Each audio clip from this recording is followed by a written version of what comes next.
Hello, everybody. Welcome back to the Nibiru channel. We are on a live broadcast with TERRAL from BLACKSTAR, the BLACKSTAR project. TERRAL, how are you, buddy? I'm doing very well. Thank you very much for having me. Appreciate the opportunity to share information on the Project BLACKSTAR investigation. Yes, absolutely. I've been following you for quite some time now, and very, very glad to have the opportunity to speak with you one-on-one, because as I've watched your YouTube videos and your information and what you've uncovered, I've been pretty overwhelmed with it, and I really welcomed the chance to talk to you. In the beginning, whenever you started to delve into the Project BLACKSTAR, how did you come about learning of all of this? Because, I mean, obviously you're a very intelligent, very smart man, and I consider myself to be, quite intelligent also, but it does take some intelligence to delve into this instead of just, looking at pictures that subscribers send in like I do. You definitely have a very, very good scientific approach to this. So when did you start getting into the whole BLACKSTAR project? Okay, well, it began with scripture, and that's my background in scripture, and for decades, that was my sole goal, is figuring out the truth of scripture, seeing God's wisdom that's hidden right in plain sight. You can get more information on that in the scripture section at terral03.com.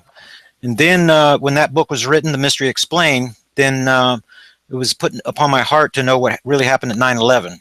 And then that investigation went for 5 years, and the book was written, The 9/11 Truth, Exposing the Cheney Rumsfeld Black Operation. And you can get both of those books for free, PDF, at my website, terral03.com. Then the Elenin comet was discovered on December 10th, 2010. That was right after my book was completed, and part of the process of writing both of these books was keyword analyzing documentation. So whether it was scripture, whether it was the 9/11 Commission report, the Arden County After Action report, then that was part of my program, is keyword analyzing everything, searching for patterns in what was going on. So the Elenin information included Elenin backwards is 9/11. So I just finished that, and so that piqued my interest right away. And then the perihelion date, the date that this comet was going to be nearest the sun at perihelion position, was on 9/11/2011, exactly 10 years to the day after the 9/11 attacks. So that drew me in too.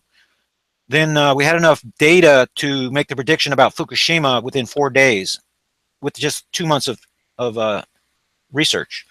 And then we predicted the Guerrero event from the next year within 2 days. Then we had the magnetopause reversal event from March 12, 2012. I'll show you a little bit about that here in a minute. The mystery Martian dust storm of the same day. And we realized that Ellen was just a psyop. We used very important document was the Amr Basic paper that came out April 11, 2011. And that connected a seismic pattern to Elenin that went back to 1965. Then we realized after Elenin passed through that our seismic pattern continued. We have been working with the 188-day cycle ever since. We've since developed the binary star magnetic repulsion modeling, the magnetic North Pole migration modeling. So we have multiple models running that are giving us information, allowing me to do threat assessment and contingency planning information for survival groups around the world. And we know where the Black Star is. We know it's in the Libra constellation. We've tracked it through Leo. We've tracked it through Virgo. And now it's in the Libra constellation. And we passed behind the sun relative to the Black Star here on November the 14th with the 7.8 New Zealand quake. And we identified the deep magma plume formations in the Pacific Ocean Ring of Fire. And the associated seismic activity, the aftershocks that you're seeing that taking place now, and that kind of stuff. So it's a comprehensive science-based investigation supported by scripture. The Isaiah and the earth's going to stumble like a drunkard, and the sun's going to turn dark. It's going to turn black as sackcloth. The moon's not going to give forth its light. Those are what happened during a fall time crossing event. This time we're going to have a springtime crossing event. We can get into that too if you want to. So it's a comprehensive investigation. It ties in a lot of different facets of the science, geology, astronomy, the geopolitical environment, and helps us to run what I think is the best Planet X / Nibiru type of investigation that anyone can get on the internet. Yeah, like I said, I've been watching your material for quite some time now, and over the years, I've kind of lost, going back probably about 10 years, kind of lost touch with a lot of the information. But as I've been retired now for a couple of years, I started hearing more and more and more about the whole Planet X situation, and really not able to find a lot of credible information. And then, I came across you and a couple of others, and then I picked it right back up, and I started to delve into all different areas, just basically like a sponge, trying to get as much information as I can. And when I first came across your YouTube channel, the Black Star project was completely new to me. And when I started listening to what you had to say and your presentations, I started thinking, okay, this man is definitely on something, onto something. He's not your general everyday run-of-the-mill YouTuber. This guy's very smart. So I started listening to you every single video that you put out, and the information is just, it was overwhelming. And I absorbed things very, very well. And, the whole conspiracy factor behind all of this is what really bugs me, that, no agency, no government is really going to come out and say, this is what we have. This is the information that we have, and this is what's going to happen. So we're giving you forewarning. It's time for preparation. Well, I don't think we're going to hear any of that anytime soon. So I started gathering my information the best that I could. And like I said, whenever I came across your information, I was overwhelmed. So if you want to give everybody a rundown on where you're at in your research, that'd be okay. Fantastic. You can share your screen, and the stage is yours. Okay, let's see. This is my first time with this format, and I'm looking for the share screen thingy. And that is over here. Share. Okay, first let's do a little bit of background on what I'll just to get this off the screen. I'll pull up the recent newsletter right here. Oh, actually, we'll go ahead and pull this one up. Let's give a little bit of background on the conspiracy aspect that you were talking about. You're going to learn a lot about that when you read my book, The 9/11 Truth, Exposing the Cheney-Rumsfeld Black Operation. You're going to see how the House of Rothschild is the head of the snake, the serpent, that is beguiling the world. They own the underground Ark City program. They are the reason chemtrailing is going on. That's financed by Rothschild, Rockefeller, Gates, eugenics. The Rothschild's got his hand in the Middle East wars. They're setting up central banks, and he runs the underground Ark City. So there's a fake 9/11 movement. When you realize that there's in my book, I'm going to point to characters and call names after working with them for 5 years. There's a fake 9/11 movement, AE911truth.org, Richard Gage, Bill Donnelly, and those guys. That's a haven for operatives. And the Loose Change boys, CIT boys, I'm going to be showing you a little bit of their with the Dakota report information. They work for the State Department. I know their handler. And movement. This is a fake movement. You have to realize that. There's the lettered agencies. It's not just the lettered agencies anymore. It's not the CIA. And it's CFR working groups, Council on Foreign Relations, the Trilateral Commission, the Bilderbergs. These disinformation operations are running 24/7. They're bumping into each other like bumper cars out there. They're filling the airwaves with viral scream disinformation, desensitizing information, making it difficult for you to gather the truth about what's really happening. They dig rabbit holes everywhere. And, so are there more? There's more than one country involved in this, then? Oh, absolutely. Yeah. They know that this is coming, and some of the countries are aware. Some of the countries are not aware, and depends on if you're in the clique or not. The Rothschild clique, the bankster elite gang. Those are the ones going to the underground Ark City. If you watch the movie 2012, instead of the Ark ships, they're running to Ark cities, and the biggest Ark City in the United States, the central hub, the administrative hub of the New World Order, after the Black Star leaves, is in Denver. And the New York chapter of the Council on Foreign Relations, they moved there in 1938 to begin these operations. The CIA just moved there in 2005. Council on Foreign Relations working groups have been working there all the time. They're transforming the United States into Canamera, Mexico, is their plan under the New World Order. And it's already happening. It's happening in plain sight. Their agendas are being carried out everywhere. Worker displacement agenda through the illegal aliens and the guest worker programs, NAFTA-like treaties, and you name it. The offshoring of our jobs, things like that. This is a multifaceted operation run by the House of Rothschild, and to keep everybody off balance so that they can run to the underground arc cities and leave everybody else to deal with the Black Star. And you're talking about these massive underground 5-star bunkers that they've developed out there in Denver. That's one of them though, right? The one in Denver? Right, that's just one of them. It's a pressurized, environmentally controlled underground system. And there's people that have green cards to go there, and their families will not even know that they're going until their fail-safe plan begins. It's likely going to be 60 to 90 days before the quote-unquote event.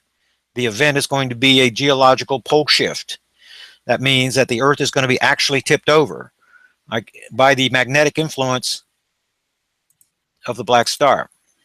So the way that works is the sun is in magnetic polarity control of our planet. Keeps it going up and down, tipping back and forth 23.5 degrees. When the Black Star gets close enough to us, it's small. It's gathering its magnetic polarity power from the sun itself. That's why the sun is going to sleep. That's why in 2011, then the X-ray flux, the radio flux values emitted from the sun were reduced by down to 1/3 of their normal levels, where they should be at that point in solar cycle 24. And that's why the severe reduction in sunspots. Then they said we had a double peak in 2015. Now they're saying we're in solar minimum. They can't make up their mind about what the sun's doing. The heliosphere surrounding it's like the magnetosphere that protects our Earth. The heliosphere that protects our solar system from the interstellar wind has shrunk 25% in just the last 10 years. And the scientists do not know why. That they're speculating about a Maunder minimum, a grand minimum, and that kind of thing. But in reality, the Black Star is connected to our sun through a magnetic portal connection, and it's siphoning energy from the sun and redirecting it to the other planets through a secondary set of magnetic portal connections. That's a little bit difficult for someone that's never heard of a magnetic portal connection to understand. So go to my website, left-hand column, click on the link to the magnetic portal connections, and then you'll, down the description box, you'll get lots of NASA information on how the Earth is connected to the sun, for example, how the magnetic portal connection connects and disconnects and reconnects on 8-minute cycles. And that's the energy that powers our magnetosphere. And so as the sun gets weaker, the magnetosphere gets weaker. The magnetosphere is currently getting weaker, 50 times more rapid than the scientists had originally thought. Those are, if you keyword those, what I'm saying, you can find those articles. And, so this would be the theory that all of the inner solar system, the planets are heating up, and this is the reason? That's right. They're heating up at the same time the sun is going to sleep, because there's this is the invisible collapsed binary twin to our sun that now has a planetary relationship with our sun and comes to the inner solar system every 3,600 years or so. Came in the days of Noah, and it came in the days of Moses. But it gives us a different result depending on where Earth is whenever it crosses Earth orbit path. Okay, so we've tracked this thing through Leo, through Virgo, and into the Leo constellation using the Earth changes, the seismic pattern, the 188-day cycle. We're also using a magnetic North Pole migration model. So I kind of lost track of what I was going to share with you here. The Black Star coming across, oh yeah, I remember. It's going to come across like this, and then it's going to cross Earth orbit path. That's what Nibiru means, is the planet of crossing. And the crossing in that phrase is a reference to crossing Earth orbit path here until it reaches perihelion very near Venus orbit path. Well, Venus orbit path being here, Earth being here. Okay, so there's two opportunities to interact with this Black Star, and it be close enough to Earth to cause our planet to actually tip over from the magnetic influence. See, the thing is, metals that are inside of Earth crust, magnetite, iron, these, whenever they're influenced by the magnetism of the black star, then it's going to tip our planet over because the metals in Earth crust are going to obey the laws of magnetism. It's going to be close enough to us to have enough energy based upon the magnetic polarity strength ratios. So the sun, extremely powerful magnetic source, and it's in control of our planet. The black star, if it's on the other side of the sun, cannot affect us. So that's the situation that we have now. We're on the back, we pass behind the sun relative to it. Now we're going to this 90-degree angle position. But when we're around here and it comes across Earth orbit path, it's right next to us. That's the reason that it can cause a geological pole shift, because even though it's smaller than the sun, it can wrestle magnetic polarity control of our planet from the sun if it's close enough. So there's a range of scenarios that take place that tip us over. See, if this thing comes in and it passes just in front of us, the Earth will tip backwards. If it passes under us, we could be turned over like a cork. If it passes behind us, we'll tip forwards. And as it comes on by, the Earth is going to continue rotating, but the North Pole is going to be pointing away from the black star. So it could cause the Earth to actually turn in a funny way and stagger like a drunkard, just like Isaiah says. So the thing is that there's no sign with the sun at a springtime crossing event. See, it's just crossing Earth orbit path on the way in. It's going to reach perihelion afterwards. It's going to turn the sun completely dark. You notice how the coronal holes are getting bigger and bigger on the sun?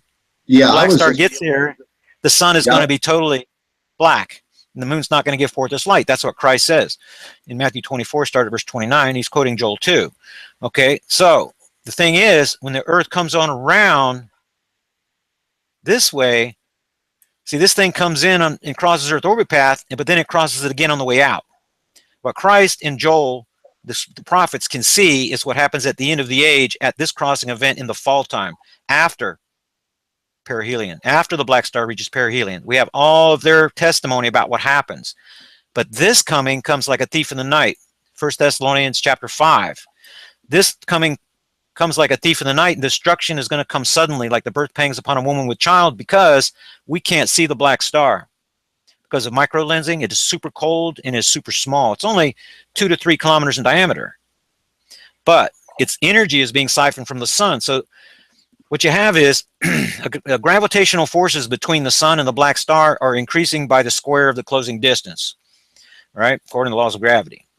The thing is that the magnetic polarity strength and the magnetic repulsion strength, the sun and the black star have mismatched polarity. So as the black star is coming in, the magnetic repulsion force is growing by greater than the cube of the closing distance. The reason is because we're not dealing with static magnets like you have here on the Earth. One magnet has a certain power, the other magnet has a certain power. That doesn't work in this scenario because the black star is siphoning energy from the sun. It's becoming more powerful as the sun is becoming weaker. So the magnetic polarity strength and the magnetic repulsion strength is growing by more than the cube of the closing distance. What that means is the black star is coming in and it's transitioning its orbit path from a long elliptical orbit to something circular. It's going to have a circular orbit as it's coming around Venus orbit path and then be repelled by the binary star magnetic repulsion force. It's going to be repelled actually by the magnetism more than the slingshot effect. It's going to be going slow around the sun. This is a really strange anomalous object. In its aphelion position on the far end of its orbit out near Orion is going to be not as far away as most people think, because they're thinking using traditional scientific modeling for comets, asteroids, planets that behave the same way because they're obeying the laws of gravity. They do not have this magnetic repulsion relationship with the sun, not being stars, you see. So this binary star, the Planet X movement is fake to the core, because we're not even dealing with a planet, we're dealing with a star. People need to realize that. It's just part of the name of the movement itself is a misnomer to what's really happening here. This is a star that is coming in. And the thing to realize with the days of Noah and Moses is that when this thing crosses Earth orbit path, Earth has 365 different places to be in our solar system. So just imagine this is a giant roulette wheel. And each of these pegs for each day, this is a 1.6 million mile segment all the way around. So when the Earth is over in springtime position and it gets here, we have a geological pole shift. Also in the fall. But if the Earth is around here in winter orbit, when it crosses Earth orbit path, it's on the summer side of the solar system. We're in the winter side. We never have a pole shift. That's why there's not one every 3,600 years, you see. So there's a different scenario for our planet depending on where Earth is. And so it caused the flood in Noah's days. It caused the earth changes with Moses. And in Matthew 24, Christ is talking about what happens at the end of the age. These are all scenarios that are associated with this black star, but the black star is in a, the Earth is, I'm sorry, is in a different position when the black star crosses Earth orbit path, giving us a different outcome for each time. So gathering all the data from all the scriptures and all the science, looking not that closely, but looking at Sitchin and the Sumerian tablets and things. They've got a Nibiru that came with the Anunnaki, you know, and all that stuff, and which could coincide with Genesis 6 and the sons of God there, the Nephilim and stuff. But without getting into all that and convoluting the discussion, there's a lot of what Sitchin says and what a lot of what Robert Harrington tried to contribute to the Planet X movement is just nonsensical. Basically. And I would say the same about Gil Broussard's work. I've tried to engage him, send him lots of information. Marshall Masters' work. My first radio show was actually with Marshall Masters as a member of his Comet Ellen and Planet X Town Hall deal. And they recognize, like you, they recognize I'm a good researcher, real smart, got good data. They want to have me on part of their team. You know, it was real cool. Until Mr. Armor Bosich came into the picture, and Marshall Masters started strong arming him, and I made waves about it, and then I got booted out of that deal. But anyway, I've tried to share information with them. They don't want to hear about magnetopause reversals, about magnetic pole migration.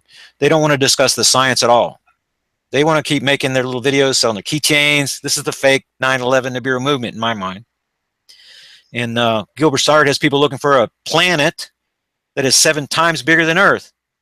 We have a project astronomer, Don. He's been an astronomer his whole life. He has an observatory. He has an observatory class telescope. He has infrared equipment. He can see Pluto. Easy. If there was a planet coming 7 times the size of Earth, he would have seen that a long time ago. He's been on this project with me for years. We know where it is. We know that he cannot make observations because of the characteristics and features and behavior of this black star that behaves more like a black hole than any known celestial object. It's causing it to move in our inner solar system more like an amoeba. And if you look at the modeling of black holes, then you'll see that that's the way they behave. That the objects that are inside the event horizon are trapped, but objects on the outside, they just kind of wobble a little as the thing moves by, and then they wobble back into place. They're not affected very much because they're outside that event horizon. That's so that's pretty much the rundown on the geological pole shift that we're expecting. The inferior model is the magnetic North Pole migration model. It shows a 12-day differential. I can show that to you in this newsletter right here. And this is covered every week. Let's look at this recent newsletter right here. So we follow the seismic values for each week, for each category. We know when we're going to have the lowest values at 90-degree angle position. See that sub 20 value for the 5, sub 200 value. We know when we're going to have the highest activity. See all that activity? It's because we're between the 2 stars. We predict this way in advance. Then we know there's a lull period coming. See the L's in the chart. Then we get to that 90-degree position and look again. See the zeros? 2 sub 20 values together for the 5s. We usually have sub 200s here. It's a little bit different now with that magma plume formation that I'll show you about. More and more red values are showing up in the chart. So what I wanted to show you was the magnetic pole migration model. This is for the last 4 years of where a magnetic North Pole has been migrating. And if you've been following my reports for the last 6 months, you know that there's a 12-day differential between, we're trailing last year's position by, if you draw a line from the center, see that 8.2, you get the 8.2 behind it, you have a 12-day differential. It's been, sometimes it would move a little ahead, sometimes just a little behind, but the 12-day average is what we're seeing. That's what we're seeing right now. When you draw this line up to the 20th, 1220, and this one to 1220, you're going to find out that there's a 12-day differential there. And this is a warning sign to me, because what it's indicating to me is that that this is not caused by the shifting of Earth metals, according to the traditional the geological modeling. This is caused by the influence of another magnet in our inner solar system, and it's moving left in the orbit diagram an average of 12 degrees for the last decade, going all the way back to December 25th, 2004, with the 9.3 Sumatra quake. Earth passed between this star and the sun on that date. And that's a very key date that I just gave to you right there when that Sumatra quake happened. Another one is the Chile quake, February 27th, 2010.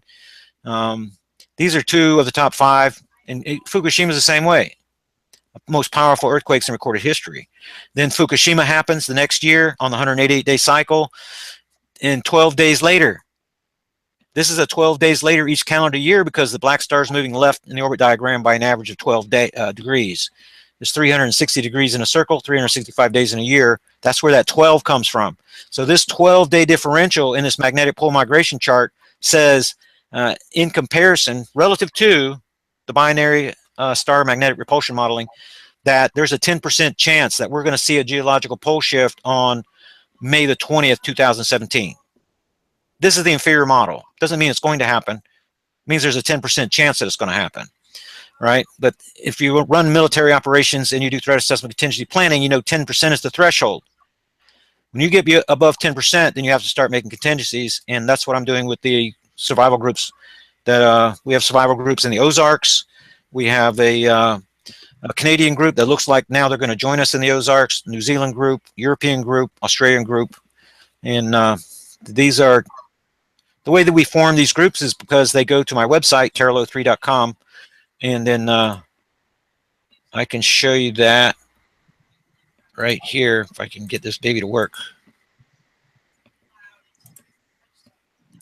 I can show you my website. Didn't pull that up ahead of time. It's that simple, TERRAL03.com. And this is TERRAL03.com. Down here is the scripture section. How the mystery diagrams. There's 80 diagrams in my book showing you how God's mystery, God's wisdom, is hidden right in plain sight when you see the 3 witnesses of spirit, blood, and water. Then here's the 9/11 section. 6 videos in each section. And book at the bottom. Instead, this book can't be written yet. We haven't concluded the investigation. But this is where the newsletter campaign comes in. You hit this button right here. You get all of 2016 and 2017 newsletters. And there's links here to the previous year's newsletters. So there is a way to get all the newsletters for free. In my description box, you can get the weekly update report with the new free link. This is the button you click for. It's only $25 per year. If you want me to be your threat assessment analyst, contingency planner, help you to connect with survival groups, you want to send me questions that are answered, then, for example, in this newsletter right here from last week, let's see if we got questions. The one I'm working on right now has several questions from people. This is about the superwave hoax, this galactic superwave hoax. That is a big time hoax. And then David sent in this. I'm not seeing the. We have a lot of questions in this week's newsletter. Yeah, here it is. Here, I mean, here's a good example. Then Bonnie has a question about the 90-degree alignment in February 27th. So she writes it in, I answer it, and then your questions and my answers go into the weekly newsletters, helping people that might have, you know, similar questions. Here's a picture of that growing coronal hole that's going to cover the sun when the black star gets here. That's some of the features that you get with subscribing to my newsletters. You get a black star update report every week. Comes out on Thursday evening, and the seismic chart grows 1 line every week, and then so you get my analysis. You get a year over year. This is what happened 2 years ago. This is what happened. You see, we had a 7 magnitude earthquake in week 45 for the last 3 years in a row. But you notice that they're not the same calendar. It's not the same day in the calendar because the new orbit cycle begins just about 2 weeks later each year. So we track this earthquake activity based on the weeks for the last 6 years. We know what's going to happen in week 13, for example. We know what's going to happen around week 30 when we get to outside orbit position, week 44.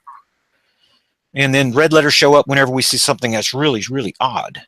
Like we had this 8.3 chili quake here in week 34 last year. We had 12, it's a high number for the last 6 years, by the way, 12 6 magnitude earthquakes, 6 the next week. But then this has never happened before. Hasn't happened since. No 6 magnitude earthquakes on the entire planet for 5 weeks in a row. That earns all these guys a red value. It's not, just look at the chart. You don't see that ever happening before. You don't see it happening afterwards. And we've been doing this for the last 6 years. So anyway, this is the type of information that you get. And whenever you, everything's free. We want everything to be free. We want you to have the information. So whenever you want to email me, be able to email me every day, you want to take my time, then and it's only $25 per year. And then you'll get your threat assessment information when you make the request. And then you give me permission to share your contact information, and I'll share it with the Ozarks group. Has 200 families in it. We have Dr. Lars running the medical staff, and then Robert's running the security operations team. Chris is running the prepper groups, all the prepper members, keeping them motivated. And we're getting ready to buy, it looks like, we're looking at a leasing program in the Big Show Cavern, and then we're going to buy some property there in the Ozarks, create a staging area right around our cavern, and give people the opportunity to set up travel trailers there and things like that. So it's a comprehensive program. It's pretty exciting, and a lot of the people are looking at May. We have to prepare for May 20th, 2017, just in case. Even though it's only a 10% chance, we have to do that. And then when we breeze by that window, which I'm hoping that we will, then we'll have a whole year to prepare for the next possible crossing event in May of 2018. So we're gonna reach a critical point this fall, or excuse me, this spring. Absolutely, and you're going to see it whenever we get into April. Seismicity is going to be off the charts, and then new volcanism, new volcanic eruptions. They range from 1 or 2 at outside orbit position at that 90-degree angle point to an average of 8 whenever we are between the 2 stars. The month of April 2016, we had 7 the first week, then we had 9, then we had 8, then we had 9 again. And that's because we passed between 2 stars. That magnetic portal connection that I told you about. You can tell, I can show you right here. Let me see where we are. There's Cancer, Libra. I can't see my thing because of this thingy here. Okay, so the black stars in Libra, look at the date, April 3rd. So as we're coming on around the magnetic portal connection, the black star is right here. The magnetic portal connection between the black star and the Earth is at its shortest point whenever we are between them. So, and also the thing to remember is we're pulling the magnetic portal connection from the black star to the Earth and from the sun to the Earth through the primary star-to-star magnetic portal connection. That's what causes magnetic portal connection convergence, and then the portal-to-portal cross-firing, the big giant sprite formation. It's like lightning bolts that shoot between these magnetic portal connections. That creates highly charged ionic clouds.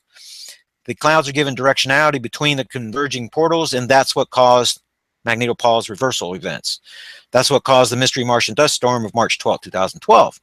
And again, on another magnetopause reversal that we predicted, April the 23rd, 2016, to happen just this year, from the same phenomenon. And Mars was in the same place. They're supposed to have the dust storms kick off later in the summer, which is normal for Mars, but they kicked off way early because of magnetic, this phenomenon that I'm talking about right here. The same thing that turned Earth. I've got the window pulled up here, I believe, because I wanted to show you the magnetopause reversal event. And I'd be darned if I can find it. Here we go, right here. Look at the date, 3/12/2012. This is the bow shock. This is the sun over here where my cursor is. And look how well defined the bow shock is on the nighttime side of our planet. And look for how long that it's going to go into the 13th. This is caused by a subatomic particle flow coming from beyond the Mars and beyond out there where the black star is in the the Leo constellation. So at this date, this time, this is 8 days before the Guerrero event that we predicted within 2 days. And it was caused by magnetic portal connection. You can see the directionality even with the bow shock turned at a little bit of an angle. It's telling us where the black star is out there, because the subatomic particles are not coming, they're not being released directly by the black star. They're coming from the converging magnetic portal connections that are coming together, and given that those highly charged ionic clouds direction out. So whenever you say it's making a connection, it's actually really making a connection. Absolutely. It's a magnetic portal connection. If you understand, go to my website or just Google it, but go to my website, watch the 15-minute video, go through the NASA links, and you'll understand more. They're not going to give you the advanced magnetic portal connection convergence scenarios and things like that. Those are only came from my research after a lot of observation of what's happening here, connecting of a lot of the dots together. But this phenomenon, notice the date on this, when this mystery Martian dust storm started. Look at it. The first plume appeared on March the 12th, 2012 as a small bump on the dawn side of Mars' southern hemisphere. See the black stars in the southern hemisphere, just below the ecliptic plane. So this dust storm started, and it says on the dawn side, what it's saying is on the nighttime side. So this wave could not have originated from the sun, which was the leading hypothesis on what starts these storms in the first place. This came from the nighttime side because it's part of the same phenomenon. That's what I just showed you with the magnetopause reversal on the same day, March 12, 2012. So that's this is just another aspect of the research where we're connecting more dots, and people like Broussard and people like Marshall Masters, Dr. Rand, try to bring up a few others. They don't want to talk about any of this stuff. They do not want to have to explain subatomic particle flows coming from the wrong side of our planet that have the intensity to turn the solar wind around at just 1 astronomical unit from the sun, because they know, like I know, that can only come from another star. It cannot come from Jupiter, cannot come from Mars, cannot come from another planet, cannot come from a gamma ray burst beyond the pressure shock of our heliosphere. It would not have enough strength to be able to fight the solar wind for 100 astronomical units and still have the intensity to turn Earth magnetosphere around for 28 hours. That's impossible. The only way that's possible is if we have a source of subatomic particles directly next to our planet. It's the only way. And they don't want you to know about this. This data that I just showed you was gathered once NASA tried to scrub the servers. We got hold of the data, they took the information down, and it was put back together by, I believe, Suspicious Observers or BP Earthwatch or somebody that helped us to put this information back together. This phenomenon happens every year. It happened again in April 23rd, 2016, but they turned the servers off after 2 hours. So that they were calling it a magnetopause collapse when it was really a reversal. So NASA's doing a better job of sanitizing the information to keep it out of our hands. But just from what I've got right here, you can see that there's a pattern, and that there is definitely something out there. There's definitely something out there. We've been tracking it, and our survival groups are preparing for it. Go ahead. Yeah, I wanted to just touch with the whole cosmic wave that we've been hearing about. I think this all started, maybe less than 2 weeks ago. And first it was this magnetar, was it SGR 1806-20, and then it was something else, and then a gamma ray burst. And I mean, just from my knowledge, I mean, a gamma ray burst, there would be no time to warn anybody. That's right. of this coming in. And I mean, that would be hell on wheels for the Earth, at least a large section of the Earth, and then it would just basically travel right around. The radiation would travel right around the Earth, wouldn't it? I mean, would be. There's a lot of facets. There's a lot of facets of this. They would know about it when it passed through. Earth is hit by a gamma ray burst every 24 to 30 hours, every day of the year. We get hit by them. The next one may hit us from within the Milky Way galaxy in 1 million years, but there are so many galaxies that a star exploded, and we're talking about a star that exploded a long time ago, but the wave is just getting here. But NASA's going to know about it when their sensors pick it up. They're not going to know. They can't see this thing coming. So you're smart. You got that part of it figured out right there. So you have two type of gamma ray bursts. You have short duration, long duration. The short duration ones last under 2 seconds. Of the long duration burst, the average lasts between 20 and 40 seconds. Nothing like 28 hours that we just saw that turn Earth magnetosphere around. So we're hit by that stuff all the time. The thing to realize is that the energy from these gamma ray bursts have to pass through the interstellar medium, the interstellar wind of our Milky Way galaxy. All these stars are creating wind. It's coming to us through because of our movement in the solar system, in the Sagittarian arm, then the way that we're turning around, then the interstellar wind enters our solar system through the constellation Ophiuchus. That's what creates the helium focusing cone. It's a naturally forming thing. This guy right here, this guy makes me laugh so hard. The Higher Truth Channel guy. Yeah, he's got all these subs. It's 42,000 dupes because this is a normal phenomenon. Here's my oh, sorry to burst any bubbles, but the helium focusing cone is a normal formation. That's normal. I give them the documents right here. Everybody knows about it. Earth passes through it. We enter it every year, December 5th or 6th, depending on how the interstellar wind is blowing. Yeah, but then we pass out of it. It's no big deal. Now that's on the helium focusing cone. You're talking about the galactic wave that's supposedly coming off the galactic center of our Milky Way galaxy. They're going to know about it, like you said, whenever it gets here. And here's the deal: the scientists that are working for Rothschild, these are NASA people, JPL, all these guys, they've got to come up with a cover story to explain the effects the black star is having on our planet. So with this magma plume formation, we haven't talked about that yet, the inside of the Earth is creating these harmonic tremors because of the waves that are passing back and forth from the terminal ends to the origination zone back in Indonesia that I was explaining to you. If you want, we can go through that.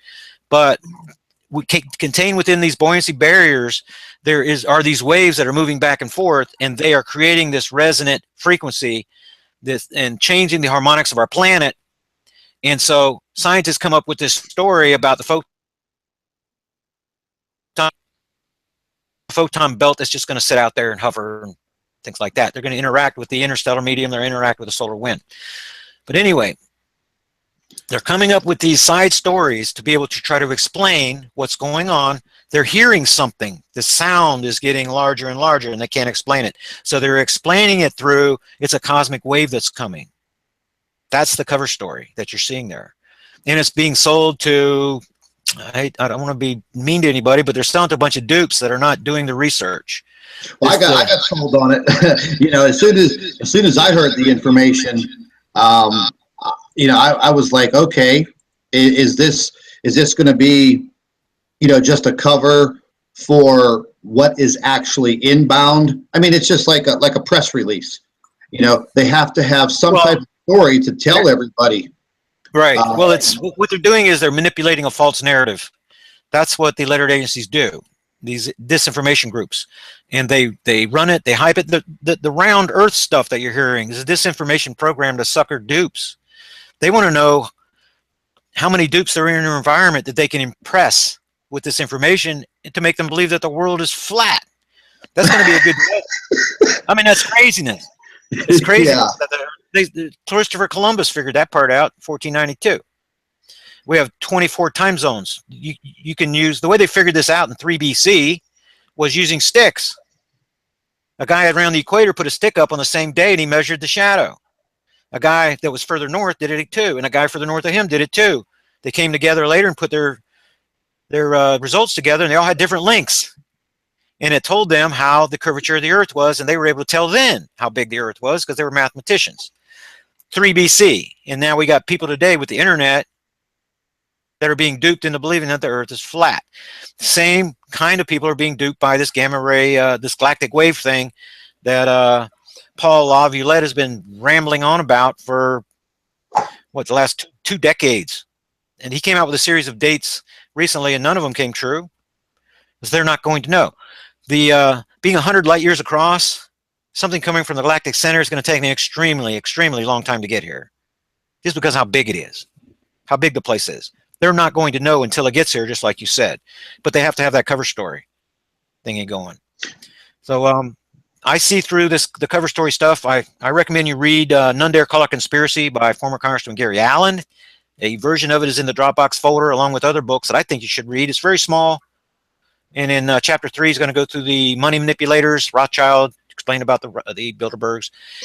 But at the beginning of the book, he's going to explain smoke screening, how smoke screening is used by the media.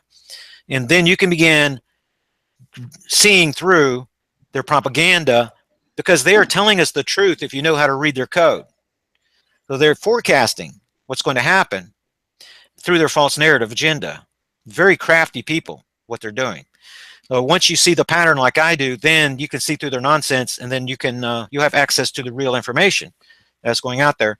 And once you can tell the false narrative information, the disinformation, desensitizing information, you can separate that out. Then what's left, you have a much smaller pile to go through to be able to run your own investigation and determine what the truth really is, what's really happening all around us. Go ahead. Yeah, because I know, I mean, I've been at this, you know, for quite some time now. And I mean, I've literally been attacked in every single possible way. I mean, just forget about the little YouTube trolls in the comment section of any of my videos. But then they started to attack me personally, literally digging into my past.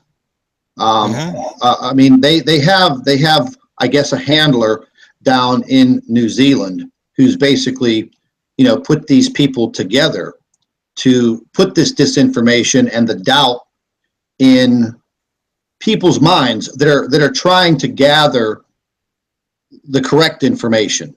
You know, it's real easy to make a YouTube video with no evidence, no credence, no anything. Just throw some pictures up there and make people believe whatever you want. That's right. But as I've been noticing over the past several months, they have come at me on a very, very personal level. They've even gone as far as infiltrating my 13-year-old daughter's Facebook page and creating a fake account, and then, you know, sending her absolutely horrendous pornographic pictures in her inbox. You don't want to probably use Facebook. CIA data mining operation.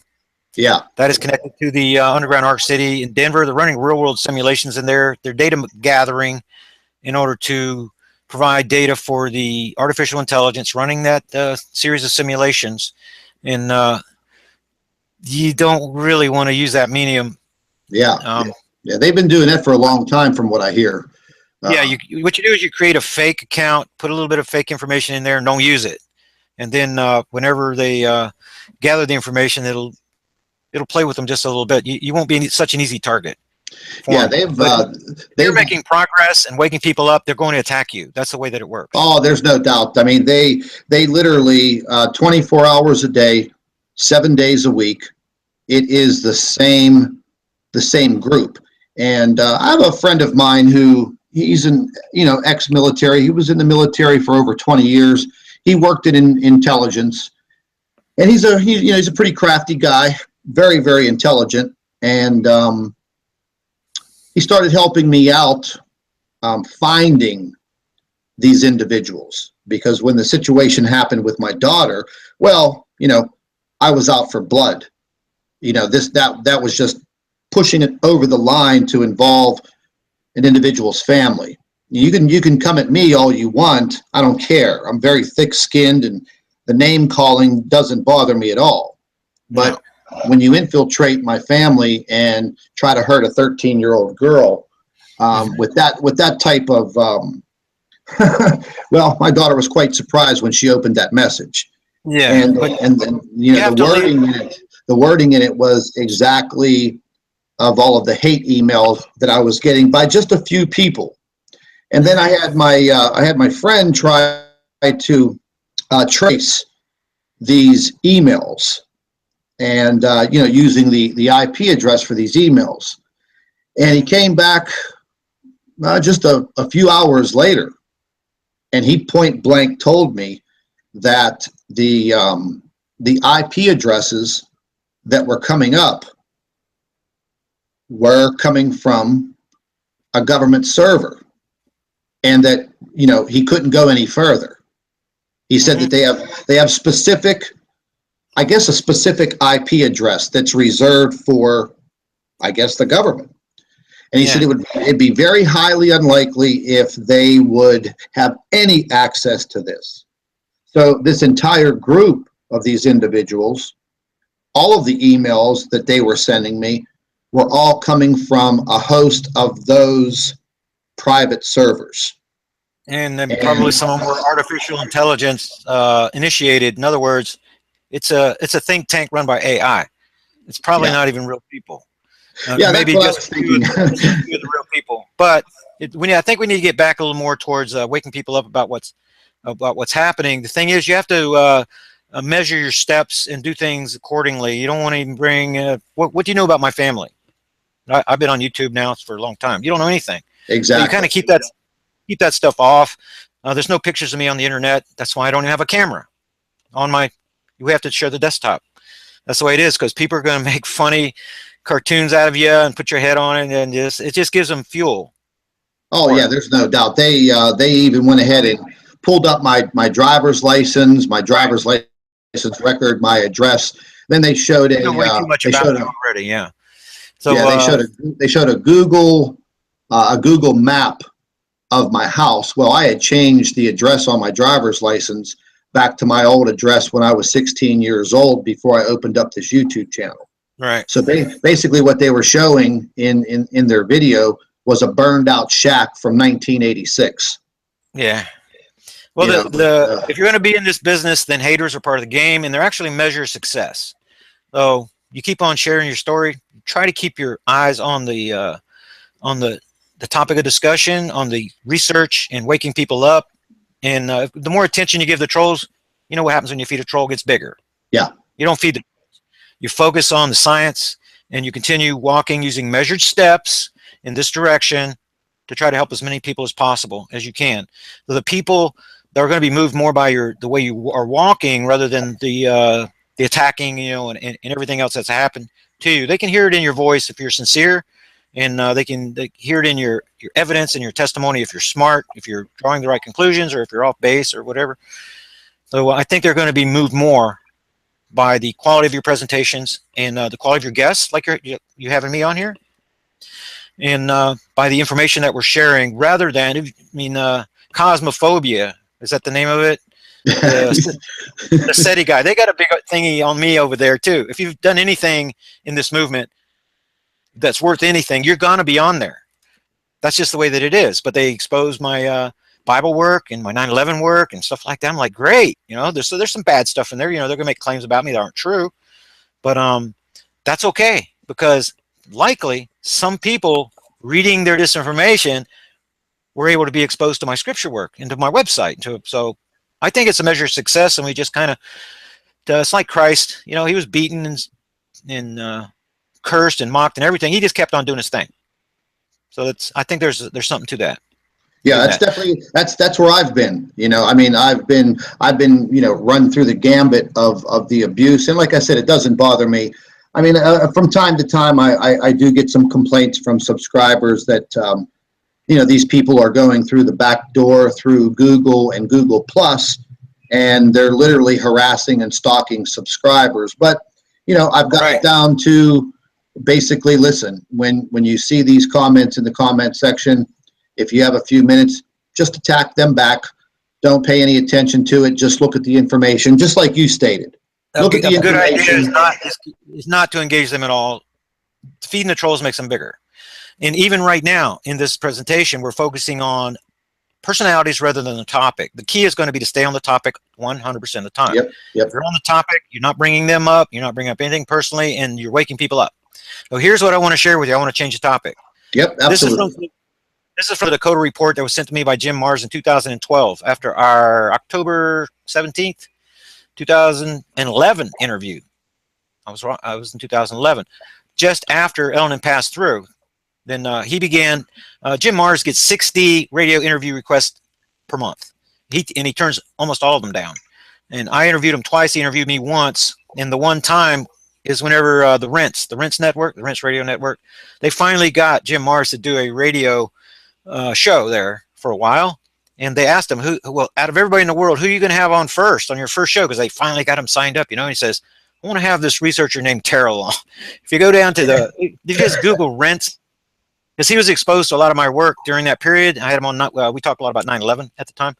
And so he said that my 9/11 book was the best that he had ever seen. Dick Eastman said the same exact thing, that it's the best information. There's a 100-point event timeline in chapter 11, if you don't read the whole book, that places the top 100 events in chronological order, some separated by only 100th of a second. So being a meticulous timekeeper has been a good servant for me through these projects. But anyway, this is the Dakota report that he sent me in the 2016 Dropbox folder. Then there's a 7-page analysis that I give for him that you guys can read. Then this is the operations section of the Dakota report. And this is what it says at the top. It says, in this report, the terms KGB 21 and government will be used interchangeably. The purpose of this report, and it's talking about the whole report here. The purpose of this report is to prevent the execution of Project Black Star. Operations listed here are considered necessary for its execution. Project Black Star culminates in the termination of a large percentage of the population.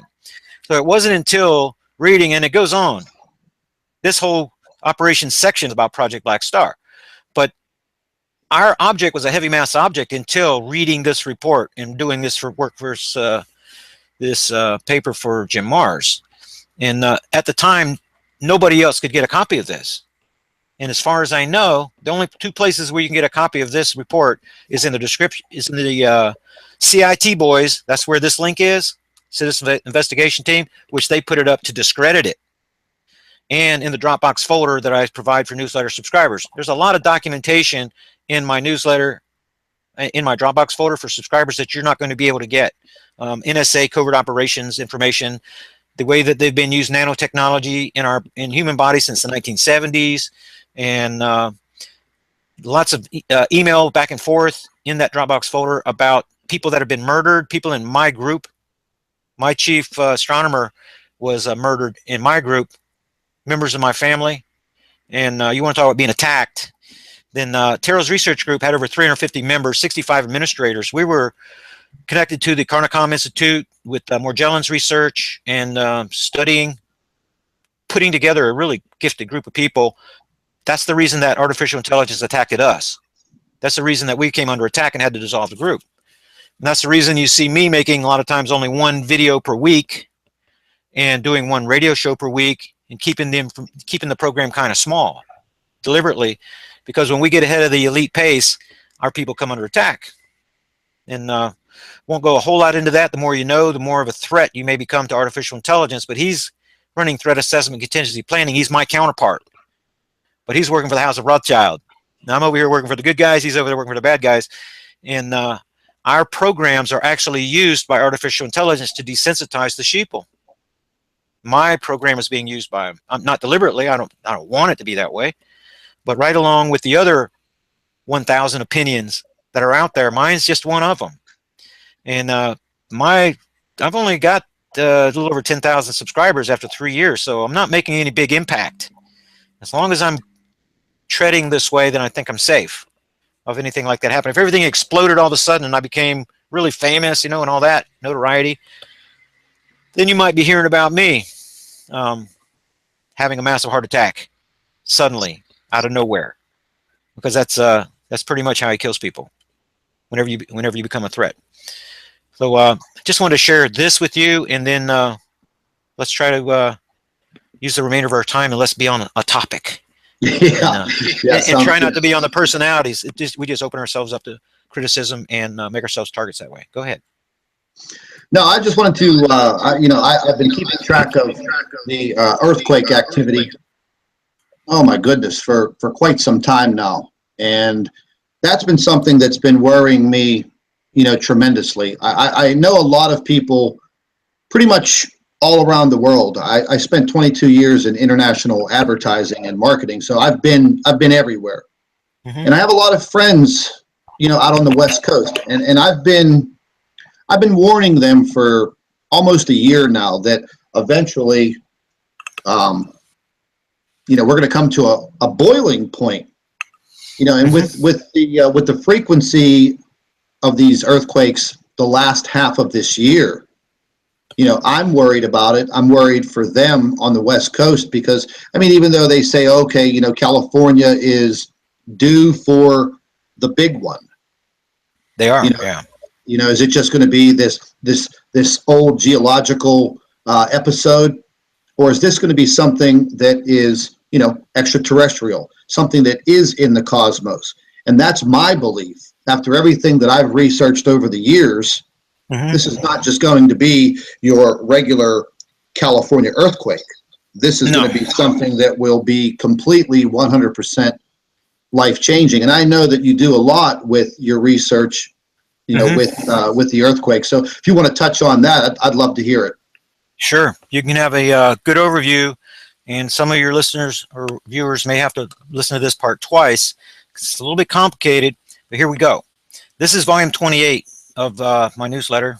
There's, just as usual, new volcanic activity. We monitor everything with the earth changes. And then this particular story came out on July the 5th, 2016.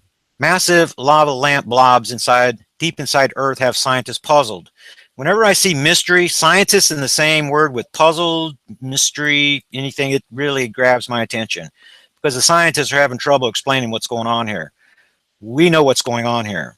What you're looking at is a deep magma plume formation that has been created by all of this earthquake activity taking place between 410 and 660 kilometers deep inside of our Earth. This is by sudden expansion of the glassy type material that's in the transition zone itself. So on top of this transition zone, you have rock, magma. Underneath this transition zone, beyond 660 kilometers, you have metal. This is the transition zone that is more like glass, something that's in between in the transition. Okay, so when you get these powerful earthquakes, it goes boom. Imagine a whole gabillion Fukushima of Hiroshima bombs going off down in that transition zone. It causes sudden expansion. Sudden expansion of the material means it's decompressing. Decompression means that it's going to rise to the surface like an air bubble. And as it's trying to rise, it's being contained by these buoyancy barriers. So you have all this information is in this volume 28. If you want more information on that, this corridor is being created by the buoyancy barriers itself trying to contain it by the surround. So here's the deal. Let me pull up, just get a kind of, you're only looking at one little section here, but I'm going to pull up the Earthquake 3D and take some of this off and show you what's happening here. Okay, what you have, the origination zone, let's just imagine we're looking at a horseshoe that's moving, that's going just like this. The open end is right here between Mexico and Alaska. That's the open end. The terminating ends of this horseshoe are in Alaska position, right here, and the Mexico position, right here. We know that because of the new volcanic eruption events. We know when they're going to happen. They're going to begin with the earth change uptick period over here in Indonesia. They're going to spread north through the Philippines, Japan, Kamchatka, Aleutians, and they're going to try to reach Alaska by the end of the earth change uptick period. Same thing over here. The southern magma wave. This is a magma wave contained within that buoyancy, those buoyancy barriers. This is a magma wave. There's two of them. This one's pushing around to the south. This one's pushing around from the north, both coming from the origination zone right here, the center of the horseshoe. So what we have is this magma plume formation. This is what I showed you right over here. This magma plume formation deep inside of the Earth. Whenever we're getting to the end of the earth change uptick period, which ended on this cycle on November the 14th with the backside massive magma plume formation has become a gigantic reservoir. It's a storehouse, a singular unit, a storehouse gathering all the information from these deep earthquakes. And when I say a deep earthquake, see that one at 595? That's in the transition zone, deep in Earth mantle. We have one over here at 610 kilometers. If I put it on for the last few weeks, you would see one down here too. And let me see if there's any for the last week. You see all these deep ones? This, even though they're not that big, these earthquakes are adding energy to the magma, the entire magma plume formation, as the pressures are equalizing inside of it. Well, that's important to realize, that part. I want to take some of that away so I can show you. So recently we had a gigantic rash during the lull period. After November the 14th, we had a rash of activity right here. The reason is because when we get, let's get to the solar system here for a second. And let's go to the actual time so I can back that up a month. We're behind the sun relative to the black star on the 14th, right here. The moon's right behind us, is full. There's Libra, the sun, the earth. This is when the backside alignment New Zealand 7.8 happened. But then earth starts going this way. The black star is going this way. The magnetic portal connection is getting longer. Earth core is cooling. That's the thing that you have to realize. Then we get back over here. That means that the pressures reach their maximum on November the 14th to begin relaxing. These buoyancy barriers were stretched. They began to compress. They begin to pull this back in, kind of like a balloon. Whenever you deflate it, the way the balloon collapses around, it presses against the air to force it out. Well, the most pressure is at the terminal ends. That's where all this pressure originated, pushed up that way, around this way, and pushed up that way. Well, whenever that, after the lull period starts, this wave starts coming back towards the origination zone. This other wave starts coming back to the origination zone, and they converge right here. That creates all this seismic activity. But then the two waves rebound against one another within the buoyancy barriers, and then the wave starts moving back up towards the terminal end again. So we had an eruption in Mount Cleveland 3 weeks in a row when the terminal, reaching the uptick period. Then we wait for this wave to come back and come forward again. Then we have the next chain, the next volcano in the chain towards Alaska pop off suddenly. Only once, because that's when the wave came up and pushed the pressure relief mechanism, was the volcano there. Same thing over here. The terminal end is Mexico. We know it's Mexico because we saw during the uptick period, these new volcanic eruption events keep pushing north until they reached Mexico. Then they stopped. Then after the lull period, the wave comes back down and we get one more boost for a singular new volcanic eruption event in Mexico. So there's a lot of data supporting what I'm telling you right here. Now, these waves have been reverberating back and forth on each other. The energy is being reduced. So you're seeing a slowdown in seismic activity, even though it looks pretty active still.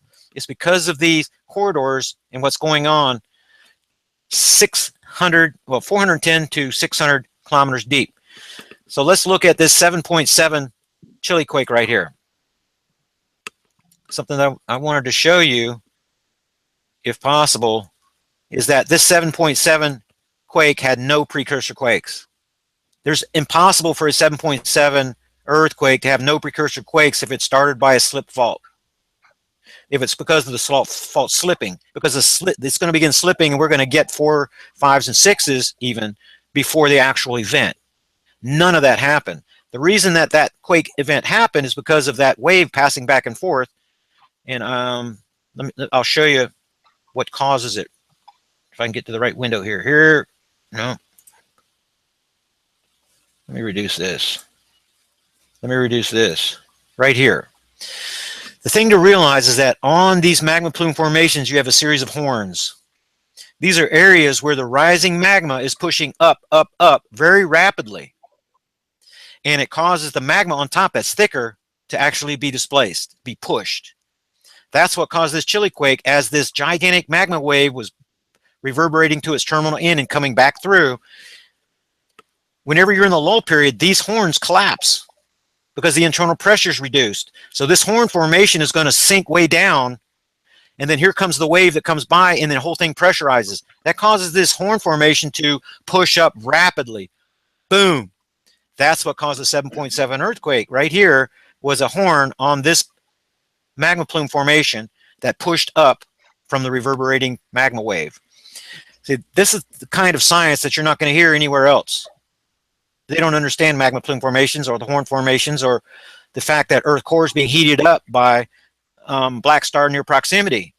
So the black star is siphoning electromagnetism from the sun and redirecting it us based upon how, if we're moving towards the black star or if we're moving away from the black star. Right now we're moving away from the black star. Libra, the black star is right here. It's going this way. We're going this way. We're going away from it until we get to the middle of February. And when we start heading towards it this way, the magnetic portal connection starts shortening, and you're going to see big giant. You're going to see this magma plume formation expand again, and you're going to see the whole new cycle. And at the end of April, everybody's going to be talking about earthquakes, new volcanic eruptions. Everybody is going to be talking about it. In February, the middle of February, nobody's going to be talking about it because we're going to have the minimum amount of activity because of Earth's position as we're moving naturally around the sun.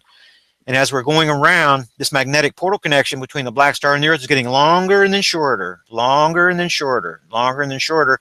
It's creating two well-defined Earth change uptick periods and two well-defined lull periods that we've been tracking for the last 6 years. And whenever you stop the orbit diagram on these key dates, Fukushima, Chile, Guerrero, it shows that the black star is moving in prograde fashion in this direction through our solar system, and it's been moving an average of 12 degrees per year, which is impossible for an object on elliptical orbit unless it's slowing down inbound orbital velocity. And it has to be slowing down inbound orbital velocity in direct proportion to how close it's getting to the sun. That couldn't be explained until I ran across the paper from the Canadian student that let me see if I can pull this up for you. He found that there was a braking mechanism between binary stars, according to his observations. Right here. But check out this little story what we have here online here. Should be the longer story. At the very bottom, the stars are close enough that their magnetospheres are likely to be interacting during the whole of their orbit around each other. This means that their magnetic fields may even act as a giant brake, slowing down the stars. That's because of the mismatched polarity. That's what's happening with the black star and the Earth. And it causes their elliptical orbit to become circular whenever they're going around one another. So it's quite a bit to try to take in. You may need to watch this presentation twice. And we didn't just come up with this in a day. This is a 6-year, now going into the 7th year of this investigation. So this is helium focus and cone information I was going to share with you about. We haven't talked about that, have we? No, the whole helium thing came out yesterday. I know, several people reported on it. Yeah, so if you want to, then we can get into a little bit of that. But this is some of the mechanics, some of the science that we're using with Project BlackStar. And it's been helping us build predictive models that tell us precisely what's going to happen. This aftershock activity from the magma plume formations is making it look like we're still in an uptick period when we're actually in a lull.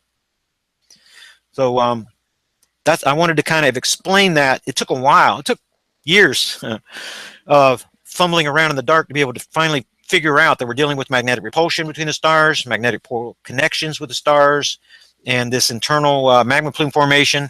That's what's changing the resonance frequency of our planet, because these waves reverberating are adding waves to the total signature of our planet. And it's not just Earth.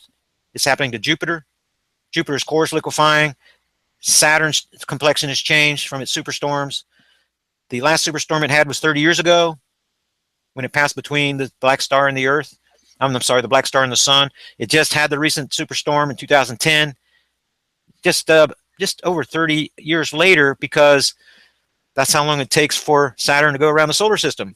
It's having these storm activities when it passes between the sun and the black star, and it's going to have to do something to do with the magnetic portal connection convergence deal that I was telling you guys about. So the Project BlackStar investigation explains the Martian dust storms. It explains Venus's slowing retrograde rotation, for example. It explains why Venus is strange and has its reverse rotation, because it's not moving in prograde fashion in its rotation like all the other planets, because it's been messed with by the black star. Because the black star reaches perihelion right near Venus' orbit path, which means Venus is in the wrong place at the wrong time a high percentage of the time. And it will likely be messed with again on this orbit cycle. The black star is much too dense. 1 tablespoon of black star matter would equal 2 Ghazi pyramids. It's much too dense to be altered course. The Earth is like a cotton ball compared to a bowling ball, or to a lead ball even. compared to the black star. Nothing is going to change its orbit path, even a little bit. It is in a whole different league, even for stars. The sun has a gravity well that's U-shaped, like the Earth, like the moons, like every other asteroid, comet, but the black stars, it very much resembles that of a black hole, appearing to, instead of having a singularity at the bottom, it's just going to have a really small mass that's down there. That's the difference. Go ahead.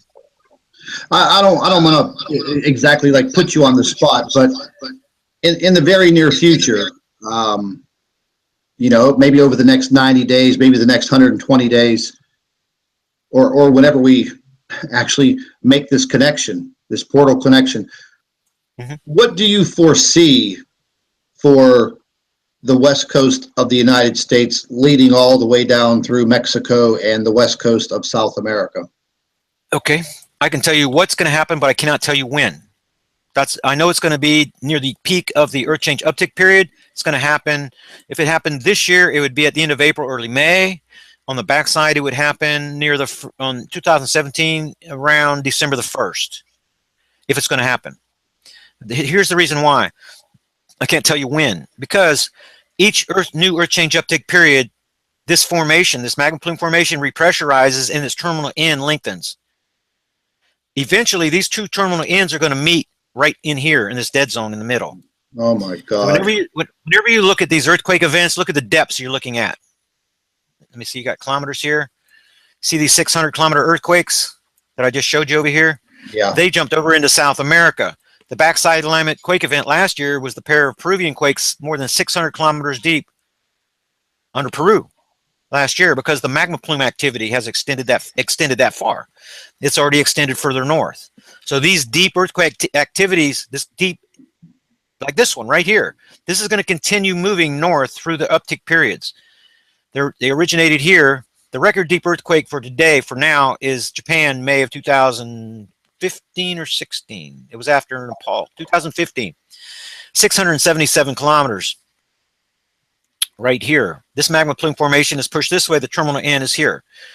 But look at the depth of all these earthquakes at these swarm areas. Look at the depth. But look at the depth of California. Look how they're almost flat.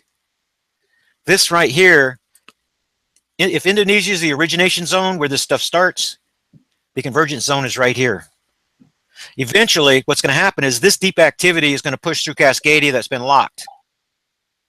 Cascadia is where the linchpin event is going to take place. It's going to be caused by the rising magma plume activity. One of these horns is going to push up and unlock this baby right here. That could unleash a 10 magnitude earthquake whenever this happens right here. That could affect everybody living on the Pacific Ocean. Then you have the southern wave that's pushed up Mexico. At the end of the coming Earth change uptick period, it is going to push further north. It's going to push further north. It's eventually going to reach up into the United States. And eventually, on one of these cycles, it could be in this coming Earth change uptick period that these two terminal ends meet. And when that happens, this magma wave is going to break through the buoyancy barrier. This is going to break through the buoyancy barrier, and it's going to converge right here. Now, here's the thing to realize. The crust, these plates are pushed up against the North American Craton right here. The crust out here at the edge in California is only 60 kilometers deep. The crust here, the North American Craton Formation, is from 250 to about 220 kilometers at its bottom foot down here in Oklahoma. The Oklahoma quake swarm area right there is positioned in the center of the foot formation of the North American Craton. Now, when this investigation started in 2011, all we had was a Baja California quake swarm area down here. That's all we had. We didn't have all this other stuff. Since Solomon Island, February 6, 2013, over here, this broke the tectonic plate in two, creating extra space in the entire Pacific Ocean ring of fire tectonic dynamic in the matrix, in the network. What that caused was a cascade. These tectonic plates are cascading into that empty space. Very slow motion. But what that did was that created a new line of earthquakes from Texas right here up pointing through Seattle. This has even migrated north since I looked last, pointing through Seattle and pointing at Cascadia right here. This line of earthquakes was not there before. This is being caused by the cascade of these tectonic plates moving in this direction, and we're seeing signs of shearing. shearing, not slipping faults pushing together, but actual cracks in the ground that are opening up all the way from this region, all the way through Central America, and all the way into South America, because all these plates are trying to fill in that void that was created over there. Now, what that does is that exposes Earth, the orbiting satellites that are watching Earth magnetism, it exposes those satellites to new magma that it can see magnetically through these opening fault lines. So what you're going to do is you're going to Google the report. Here's a little bit of data for you right here that I think is real important. Russian Grim Report. Russian Grim Report 2014, right here. Notice the date when this baby comes out, 2014, and June the 3rd. See, this is after Solomon Island, after the shearing that I'm telling you about, after the new line of earthquakes. And also, whenever you look at the chart for the Oklahoma earthquakes, the 3 magnitude and greater, they go parabolic after 2013, after Solomon Island. This is a global thing. Seismic pressures from the Pacific Ocean are pushing through Americas, and they're pushing into the Atlantic Ocean. It's just a matter of how they're going to push through according to this buoyancy barrier thingy that's going on with these deep magma plume activities. But when you read this report, Russia issues Grim Report or North America, this is what's going on here, this new magnetic signature that we're being shown here, and this is because of the scenario that I just described to you that's going on right here, the opening up of this stuff. So this is what's going to happen. Earth's core is going to heat through one of these earth change uptake periods, and the terminal ends are going to meet. They're going to meet right here. And whenever they do, this activity is caused by a passing wave. This activity is being caused by a passing wave. This is nothing compared to when these waves converge right here. This is going to cause massive crustal displacement. It's going to be caused by the deep magma plume activity in these horns that are formed. As they rise up, they're going to push this mantle. They're going to push this crust that's only 60 kilometers deep. And it's going to cause massive crustal displacement depending on how the horn formations, and especially if the buoyancy barriers are broken. If the buoyancy barriers are broken, then you get the scenario that maybe some of your people haven't seen the map of the future, Navy map of the future. Yeah, I've seen it a couple times. Yeah. Well, you see this big hole out here? This is caused by rising magma plume activity from the Earth transition zone that displaces the heavier magma that's right underneath supporting Earth crust. That stuff, as it rises, it expands, and it gets lighter and lighter and fluffy, and it's glassy like in nature. And it displaces by sheer rising like a bubble off the bottom of the ocean. It gets bigger and bigger and bigger. It rises up, it presses against the crust, displaces the magma, and then, so everything bulges up, and then you have an eruption, and then it collapses down.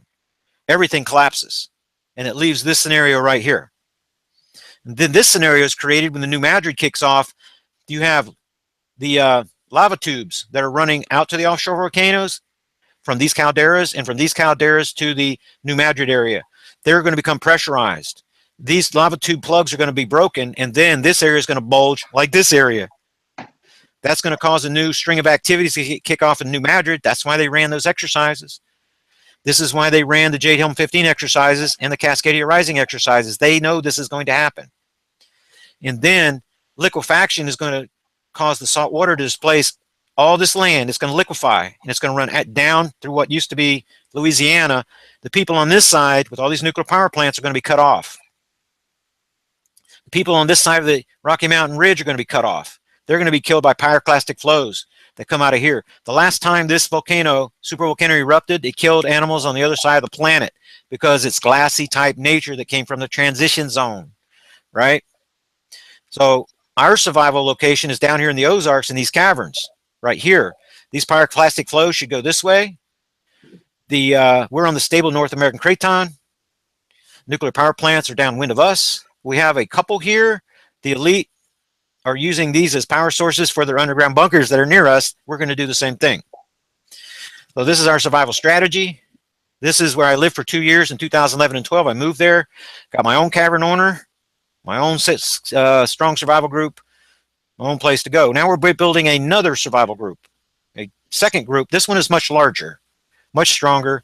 And like I was telling you guys earlier, subscribe to my newsletters, and you're going to get a whole bunch of subscriber benefits for a whole year for just $25. And then you request your threat assessment information, and I'm going to be giving you this information again, what I'm sharing with you right now in written form, give you the maps, let you look at everything, and then request that you give me your permission. Every single person in our survival group program gave me permission to share their contact information with members of the forming survival groups. I will do that for you, and then you can begin talking with people that are awake, that know this stuff is coming, that are working together, preppers, survivalists, doctors, military people. If you have military experience, love to have you in our program, help make our security operation stronger for, you know, later in the timeline, after this happens, Mad Max threats, elite threats, all kind of threats are going to be coming later down the timeline, requiring you to have a strong military contingent to defend your position. You're going to have doctors and not lawyers. I'm not necessarily, I don't want to be mean to any lawyers, but the doctors in your health. Actually, Dr. Laura and Robert that run our the doctors in the medical contingent, they work together. They have liaisons that work between their committees. They, for example, the obstacle courses that the military builds on our staging property, everybody participates. We want to know everybody's time, put them in categories, make physical fitness very important. So, we're going to stress test you, and Dr. Laura is going to, be running that part of the op, and the military guys will be instructing all of our members to use firearms, for example, using our sharpshooter ranges and things like that. We have sharpshooter Army Rangers and instructors and all kinds of that in our survival group. It's a really great opportunity for people. Use it as an insurance policy, plan B to anything that you're thinking about, because I think once you get the group information, you're going to have the contact information of every survival group member in the group, and you're going to be able to make contacts with people that can change your environment, can change your opportunities. When you know that they're what they're doing, then you can match your efforts, and just especially if you're the only person in your family that realizes this is happening, then you can talking with other people helps you mentally and spiritually to be able to deal and to cope and to work more out of a strategy rather than fear. And that's one thing I see with a lot of these YouTubers is that they fearmonger, like this right here, this guy right here. This is serious energy waves for Christmas, and he's the helium focusing cone propaganda that you're seeing out there. This is just a normal formation. There's nothing to it. It's a part of the interstellar wind. Here's the abstract information about it. Heliospheric Observatory, Solar and Heliospheric Observatory. Earth enters it every year. We leave it every year. Nothing ever happens. So it's just a lot of disinformation out there. We try to lead people with good sound science and get them away from the fear mongering and give them the opportunity to prepare using logic, common sense, good planning, and eliminating fear totally out of the equation. When you start making decisions based on fear, you're going to do some stupid things. And I have a little bit of personal experience with that. Been a survivalist since 2009, way before this ever happened. That was after the H1N1 scare, if you guys remember back then. And the FEMA War Games, July. That's when I moved into this travel trailer, and I've been living in a travel trailer ever since. Now, being mobile, and lived in the Ozarks, lived in North Carolina, was working with the Appalachians in the Appalachian Mountains till I realized later in the timeline that it's not safe. It's not safe over on that side. So I was plugging again my website and newsletter campaign. That's the only source, the only way that you can support the research at TERRAL3.com. And so that's a little bit of disinformation. The galactic wave, that's a hoax to explain the changes that are going on around us. This photon belt thing is another disinformation false narrative that's out there because there are extra photons running around. They're being detected. So where are they coming from? They're coming from the black star. Okay, so what kind of story are we going to come up to explain it? Photon belt thing. So it's disinformation. So if you're when you become a newsletter subscriber, especially you go back to a lot of the volumes, you send me enough questions, watch enough of my videos, then you'll become immune to this propaganda and the fear mongering and nonsense that's taking place on the internet. Go ahead. Yeah, it seems like they're coming out with a new story and a new excuse about once a week for their entire cover up. And I wanted to add, I'll probably be joining you, in the Ozarks, because I live in southwestern Pennsylvania, not too far from south of the city of Pittsburgh. Mm-hmm. And I'm sure you know that over the last 10 years, all of the fracking that has been done, there must be 100,000 wells. I actually worked in the industry for 5 years, and that worries me. Well, if you talk to Dutch Sense, he says these Oklahoma quakes are caused by fracking. He's not talking about any wells in Pennsylvania. You're not having the type of earthquakes that you're seeing out of the quakes form area in Oklahoma, because those have nothing to do with fracking. But yeah, we did have one. Your problem is not fracking. Your problem is nuclear power plants. You're surrounded by about a dozen nuclear power plants in your location. You're downwind of about 2 dozen. Yeah, there's a couple of them around the area, but just looking at the naval map, you're literally living where I live. I'm going to be cut off from everything. That's right. The Mississippi will be like 100 miles wide? Yep. We're 150 miles from the liquefaction zone at our cavern location in the Ozarks. Yeah, and I've actually been thinking about this in more depth now than ever about a relocation, because I don't want to. I lived in Miami for 22 years. I got stuck in Hurricane Andrew, because of my father not wanting to leave, and we lived on the Intercoastal Waterway, and we left at the wrong time. We left at the end.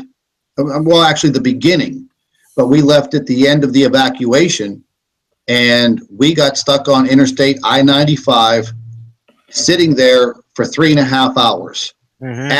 As this storm came in, and I was a young guy, and it scared me to death. And I've been through 13 major hurricanes down there in 22 years, and I see the damage and the flooding and everything that can possibly happen, and just with a Category 5 hurricane. Right. So I'm thinking, okay, well, where I live. A geological pole shift, you'd be done if you're anywhere between the mountain range and the coast, because the ocean waters off the coast there are 2 and 3 miles deep. Earth starts tipping over, the metals are going to, in Earth crust is going to tip the crust backwards, but the oceans are going to follow the laws of gravity. So Earth is spinning at 1,000 miles an hour. You have the opportunity for a 2-mile high wave to push up against that mountain range and then fall back into the ocean during a geological pole shift. There's no safe zone that's over in that direction. But here's the deal.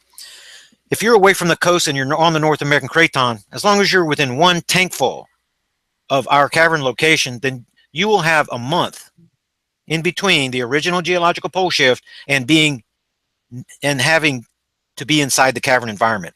Because first comes the geological pole shift, the collapse of not total collapse, the weakening of Earth magnetosphere, the sun turning dark, comes about 2 months later.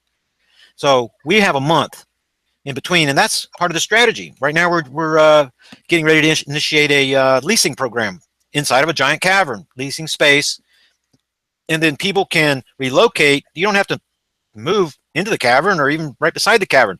You can just relocate into a town, I'm not giving away any details at this time, but nearby. And if you make your living on the internet especially, it's very easy to do that. Whenever the geological pole shift happens, then you have a 12 by 12 or 20 by 4 by 24 square rented inside of an underground cavern position, and you already have your survival supplies there. The rest of your group meets you there. So we have a well-devised plan that we're putting together for a leasing program. Of course, you have to pay in advance to the cavern owner for the right to put your things there and to have a spot. It's like leasing a place in a stadium for an event. So then another part of our operation is actually by we have a group of now about 22 investors.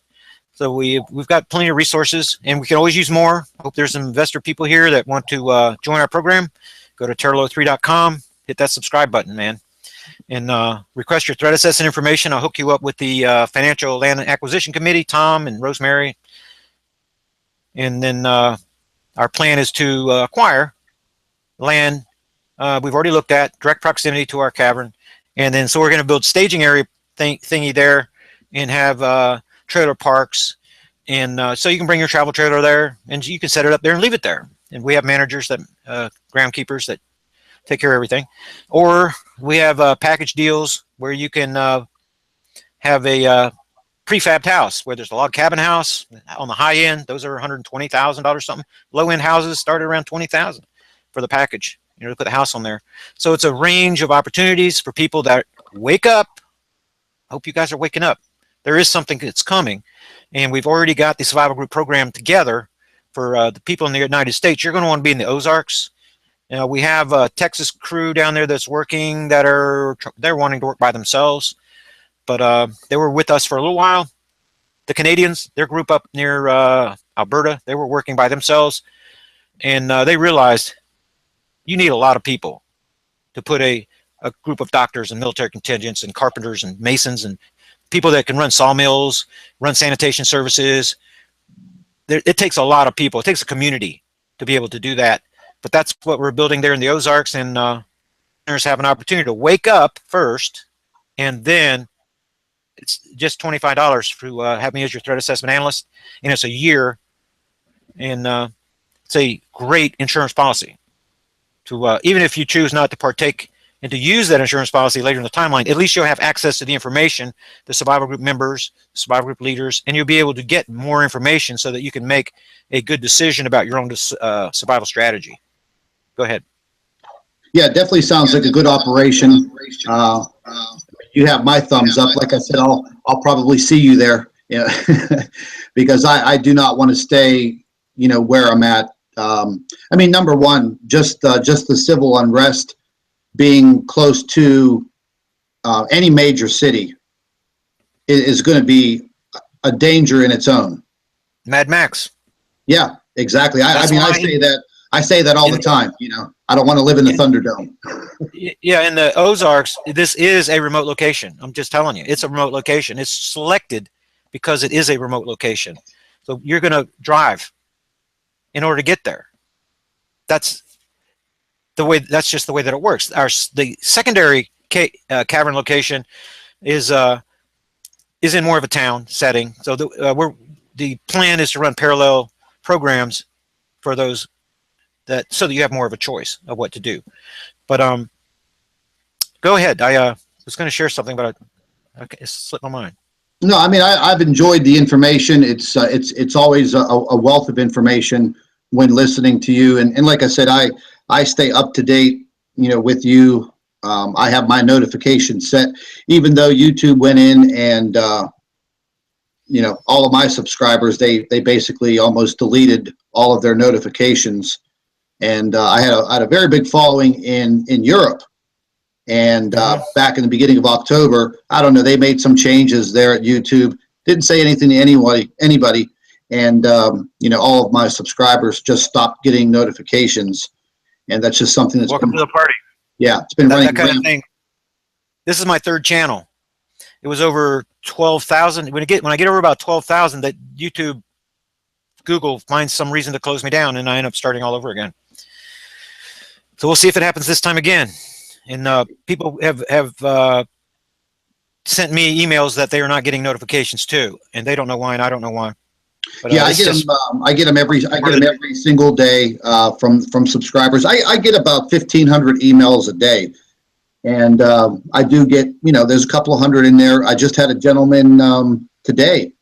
You know, he just sent me. He's like, please. He goes, I subscribe to your channel. I set the notification up, and then 2 days later, I'm not subscribed to your channel, and there's no notification. So I told him, I said simply, listen, don't even worry about subscribing. I sent him a direct link to my channel in his email. And I said, just save that email, use that link, go to my channel once a day, twice a day, take a look, see if you see any updates, and just try to keep yourself informed. And you know, it's just an uphill battle, no matter what, with Google and YouTube and their whole censorship program. I mean, earlier on in the late fall,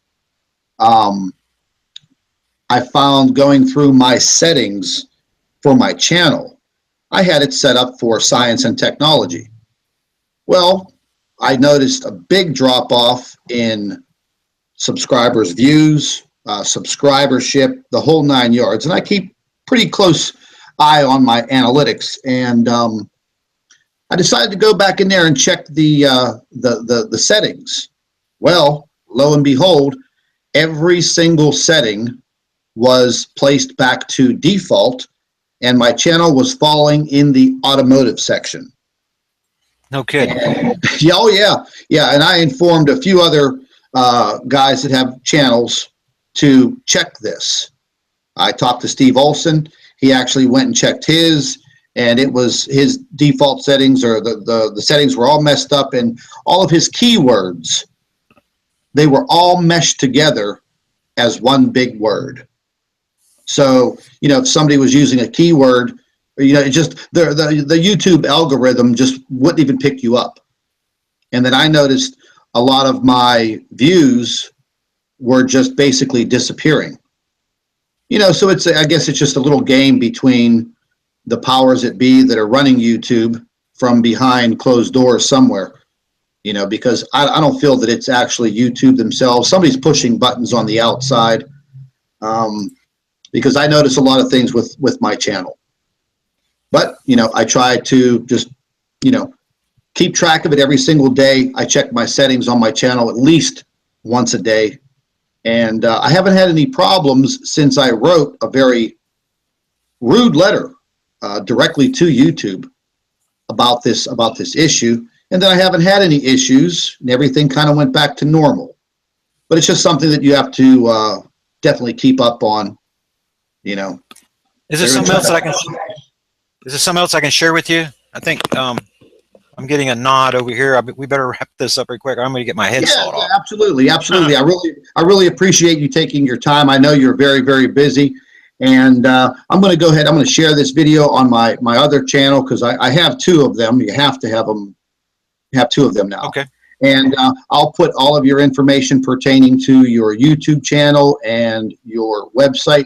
And you will probably hear from me on a personal level, you know, about joining up with you guys. I think that's something that me personally, that I need to do. You know, just very, very good. Yeah, bottom line. But I really appreciate it. And you have a very, very happy New Year's. And we'll probably speak again real soon. Okay, just send me a link, an email once you get this up, and I'll include it with a little report in the newsletter. Yep, coming absolutely. Absolutely. Very good. That sounds fantastic. You take care. Thank you very much. You got it. Bye-bye. Bye-bye.